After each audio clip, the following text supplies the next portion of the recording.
کچھ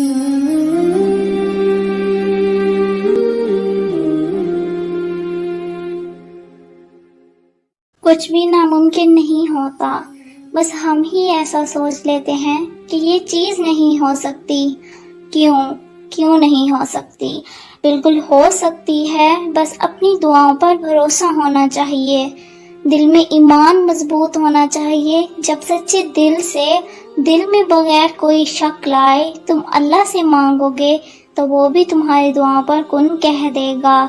اپنے دل سے تمام شک ختم کر دو، ہر دعا پوری ہوگی، اور جو نہیں ہوگی اس میں بہتری ہوگی، اور اس کے بدلے اس سے بھی بہترین چیز ملے گی، اور یا پھر تمہارے دل سے اس چیز کی خواہش ہی ختم ہو جائے گی جو تمہارے لیے بہتر نہیں۔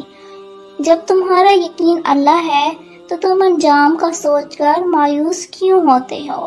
وہ جانتا ہے کہ تمہارا دل ٹوٹ گیا ہے، وہ جانتا ہے کہ بے شمار ذروں میں تم بکھرے ہوئے ہو، وہ جانتا ہے کہ تمہاری ذات بے ترتیب ہو گئی ہے، وہ تمہاری مسکراہٹوں سے لے کر تمہارے آنسوؤں کے پلکوں میں ضبط ہو جانے تک سب کچھ جانتا ہے۔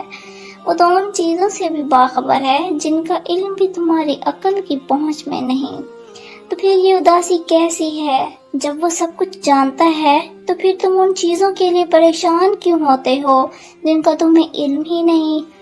وقت مشکل ہے مگر تمہیں صبر کرنا ہوگا، اللہ پہ یقین رکھ کر چلنا ہوگا، اس کی مصلحتوں کا ادب کرنا ہوگا۔ تو بس مانگتے رہو اور پھر دیکھو وہ ان دعاؤں کو بھی قبول کر لے گا جنہیں تم ناممکن سمجھ کر بھلا چکے ہو۔